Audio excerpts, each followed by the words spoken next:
This is my newest check-in video, and I do feel bad because I'm actually out in Florida, and I know what you're saying. You're saying our course is kind of a mess right now, and what are you doing out in Florida?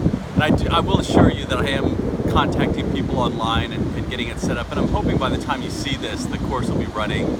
And again, I'm going to adjust the deadlines. I really apologize for all of that. But again, it's something I would have handled by email anyway, so me being in Florida hasn't changed anything, except of course that I'm out in the sun right now. It's a beautiful day. We're near Cocoa Beach. My dad is turning 80 and he lives in Florida, which is one of the reasons I'm here, the main reason. And my wife's turning 35-ish. Well, almost 35. She's also the video photographer. That's right.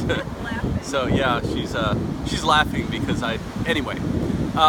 So it's kind of an interesting time right now, right? I mean, we don't have any primaries and caucuses this week. We've got South Carolina and Nevada coming up next week. But Justice Scalia died, which is of course sad.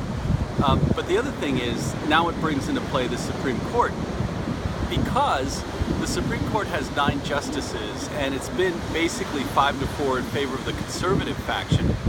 But Obama, according to the Constitution, chooses the next justice.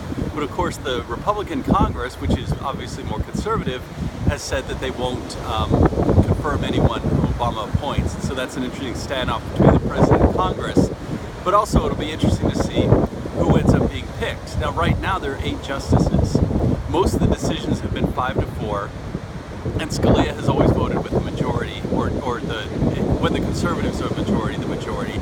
Sometimes Roberts will side with the liberals. He's a more moderate justice, the Supreme Court, the Chief Justice of the Supreme Court. And so now it's possible that there could be 4-4 ties, which then upholds the court decision below that. So as we'll see when we talk about the courts, the lower courts will make a decision, and somebody will appeal it to the Supreme Court, and the Supreme Court decides to hear it.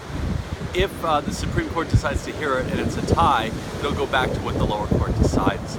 So it's going to be interesting to see how the nomination process goes, how that affects the election, and all of that. And it is. I've got to admit, it's a little bit sad that we're talking about all this, and we forget that a very distinguished Supreme Court justice has died this week. So you know, that's the sad part of all of this. But again, hope you're at least keeping up with the readings.